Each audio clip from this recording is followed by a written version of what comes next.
of ADC, very distinguished ladies and gentlemen,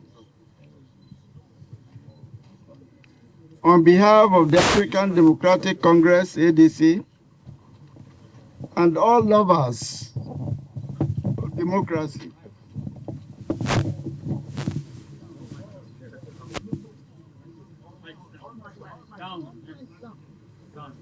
I welcome all of you to this World Press Conference.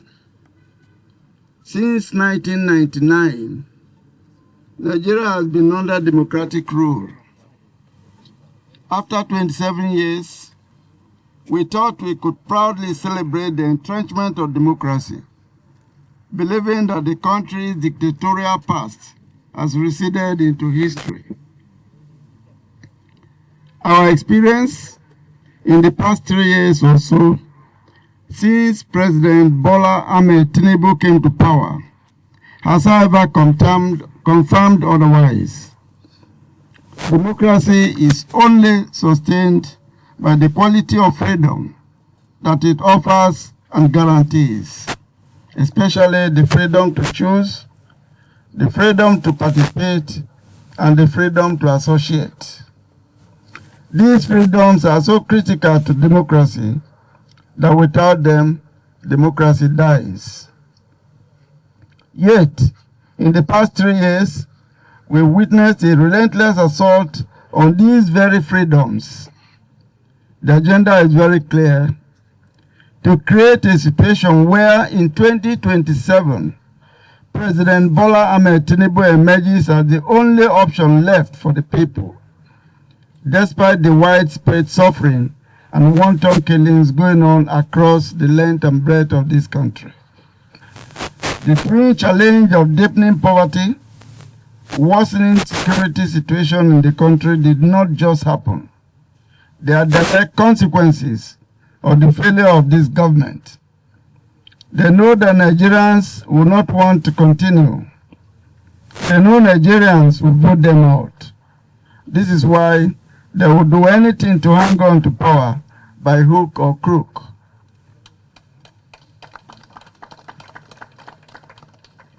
The coalition of opposition parties came about as a result of a collective search for democratic freedom and the desire to resist what was clearly a relentless assault on opposition political parties.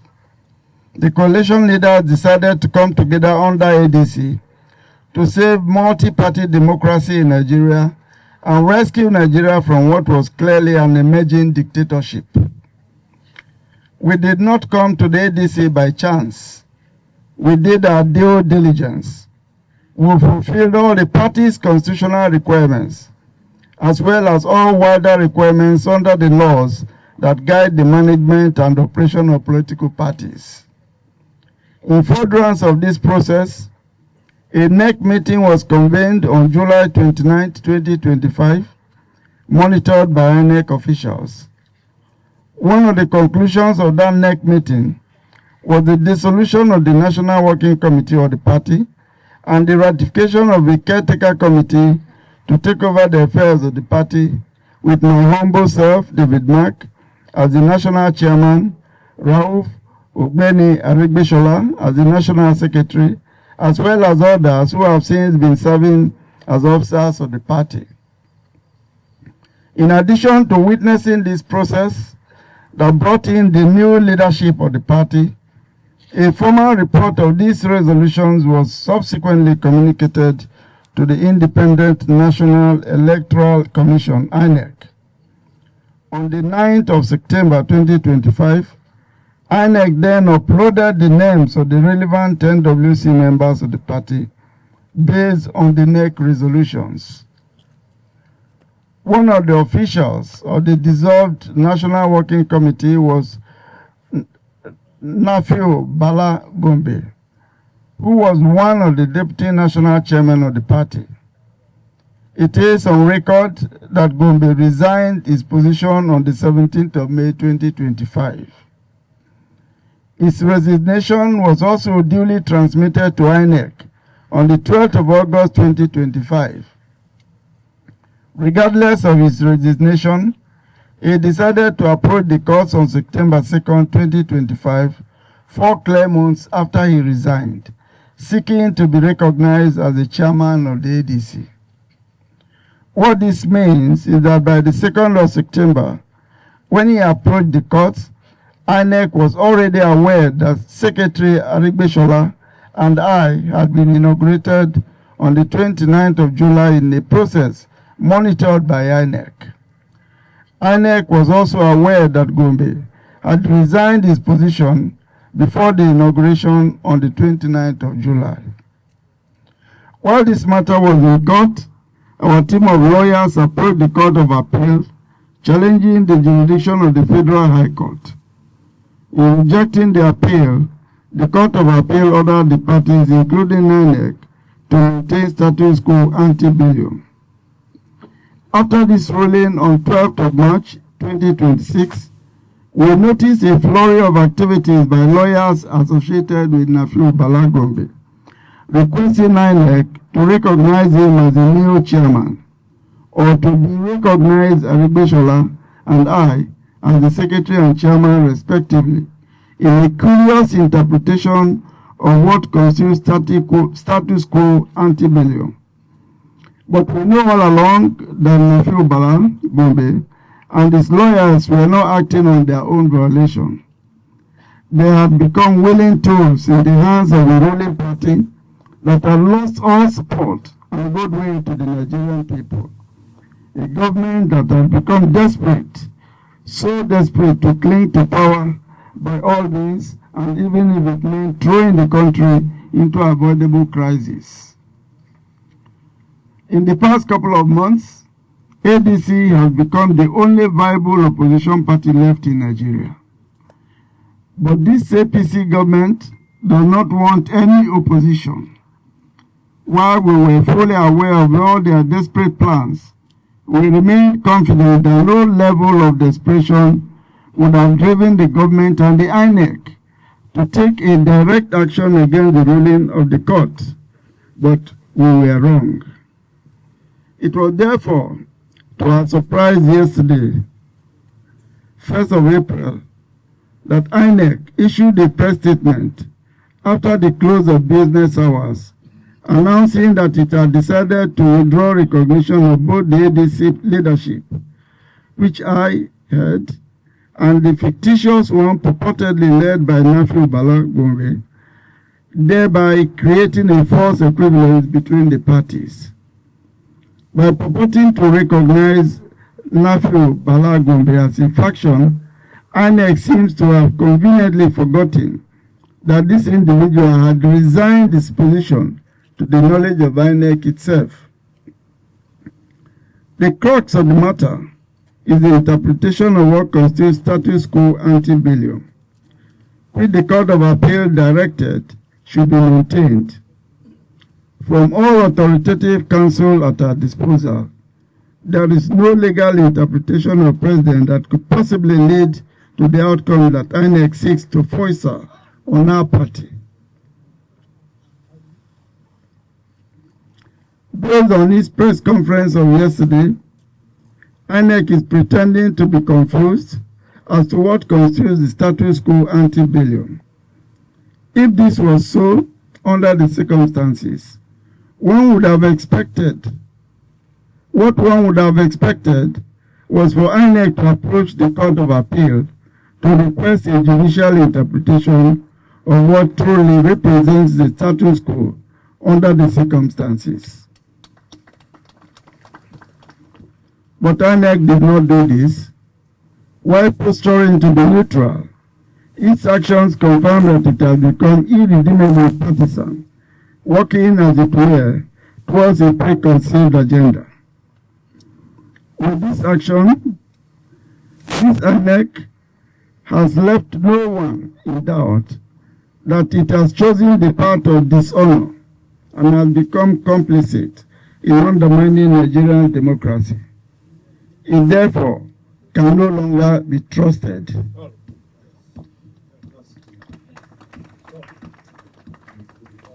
What we say in essence is this: INEC cannot choose to fix the status quo from the day it took the administrative action to uphold the names of the new ADC members on its website.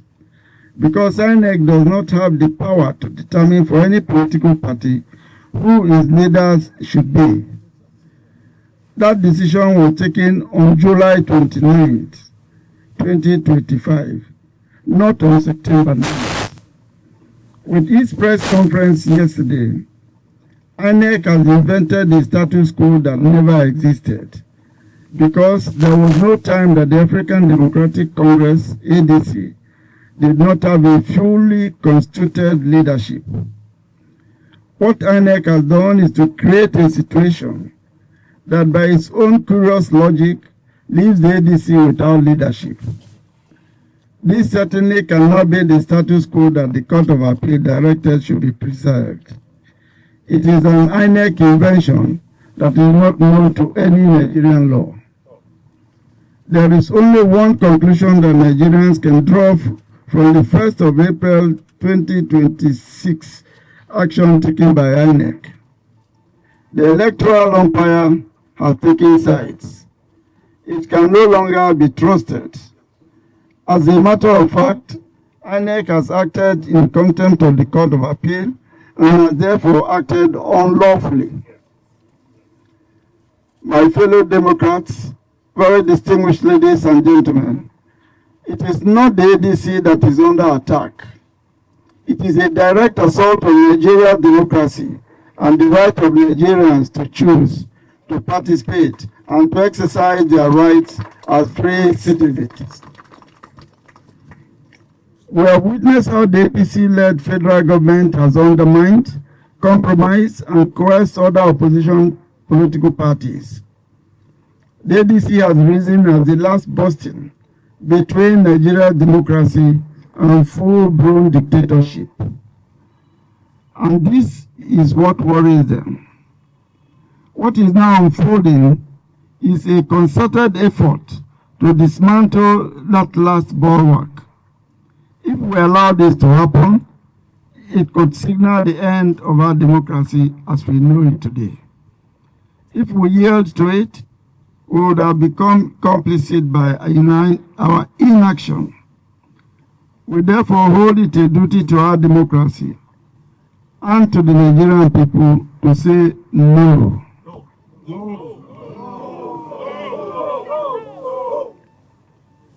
Right now, I speak to Nigerians at home and in diaspora. I also speak directly to President Bola Ahmed Tinubu.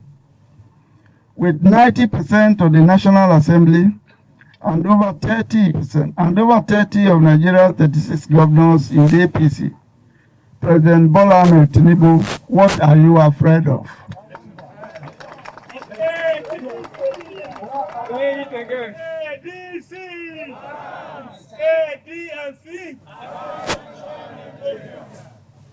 If you are convinced that you have done well for the people who voted for you, why are you afraid of a free, fair, and transparent electoral contest? If you are indeed the Democrat that you claim to be, why are you bent on destroying all opposition political parties in this country? Let me reiterate for the record, there are no competing claims on the leadership of the ADC. Nafi'u Bala Gombe has no locus whatsoever. INEC should have waited for the Court of Appeal to decide this matter. Instead, INEC went ahead to do the bidding of the ruling party. But let us be clear, the role of INEC over political parties is not administrative, it is not managerial, it is simply supervisory. For the avoidance of doubt, the leadership of ADC inaugurated at the 29th July 2025 NEC meeting remains the lawful leaders of the party.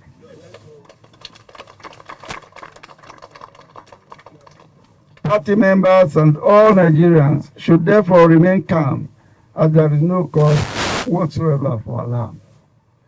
It is important to state the net implications of this decision taken by INEC, in case they have not thought of it, or they just do not care.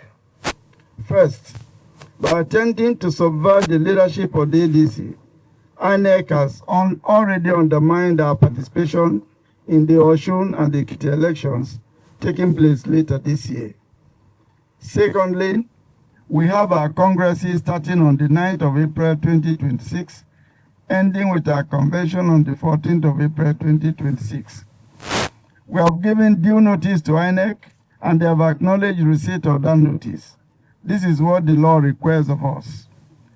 Let us sound a note of warning. This INEC under Professor Joshua Amopita will be held directly responsible for whatever actions or inaction or reactions that follow this criminal path that it has taken.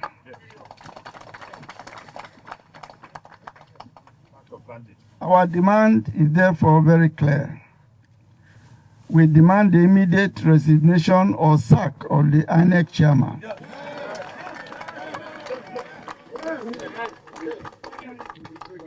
Professor Amopita and all his national commissioners. We no longer have confidence in them. We are convinced that they are incapable of conducting any credible election. Let us also make it clear, we are proceeding with our party programs because there is nothing under the law that makes INEC's attendance a mandatory requirement. We have duly served INEC notice and we will proceed accordingly. We also call on the international communities to take note of INEC's activities of 1st April under the restraint we have exercised so far. We urge them to recognize the clear threat to Nigeria's democracy and stability, and to hold accountable those who are undermining the integrity of the electoral process. We call on Nigerians to defend our democracy. This is a defining moment. Stand firm, speak out, participate, resist any attempt to impose a one-party system on Nigeria. Nigeria belongs to all of us, and together we must protect it. It is often said that the arc of history does not bend towards tyranny. It bends towards freedom. No matter how long the night may seem, the morning will come. Nigeria will not be silenced. ADC will not be silenced. Nigeria will not be conquered, and ADC will not be conquered. Nigeria is rising, ADC is rising. Thank you and God bless you all. That was the message of the Nigerian people. INEC, from our chairman's speech, lied. Because in their press briefing, they said, we informed them on the 9th of September, while we have record that it was in August. It was in August that they were served, and that NEC held on the 29th of July, where they were present and they monitored. So INEC is a liar. So please, everybody, like the Yoruba people will do in the Dumata market, do sure to INEC. Sure to INEC. Thank you very much. This has brought us to the end of the press conference. I will just maybe call on the secretary on behalf of the leaders to just thank our party faithfuls for coming. And all our leaders, with the distinguished presence of senators, other legislators and leaders of the party, gentlemen of the press, it's been a wonderful day. It was extremely disheartening that we have to go through this again. But certainly, Nigeria will triumph. We shall overcome. You are all welcome. Thank you. Thank you very much, sir. We don't have such children. We need to eliminate them. But our prayers will back the ongoing transition, and ADC will come out transparent. Alhamdulillahi Rabbil Alameen, Ar-Rahman Ar-Rahim, مالك يوم الدين إياك نعبد وإياك نستعين اهدنا صراط المستقيم صراط الذين أنعمت عليهم غير المغضوب عليهم ولا الضالين. The strength of this very particular verse is so important in worldly affairs and hereafter. We pray Almighty Allah to guide this party to a successful Lord. All that is happening, they said in our own tradition, that somebody kicking during certain attempts in his life or the final stage would not stop him from going. So as such, Bola and his old colleagues, all his fountain dogs that he is using to truncate democracy, national democracy, will not happen in the name of Allah, the Mightful, the Most Grateful. So help us, God, in all this hula baloo that is going. People are blind. The rulers are blind. They cannot see the truth and justice. The conference have stressed, the need to have a viable Nigeria, and they are afraid of that. So help us, God, and eliminate these dogs that are not allowing people to move freely. Yes, so they are tourists. So may God help us and eliminate them. So, Please, I want to make a special appeal. The way we sat like this, please let's remain like this and give our leaders respect so that they can file without, they are not as young as some of us. So please, just sit down the way you are so that they can have a seamless exit.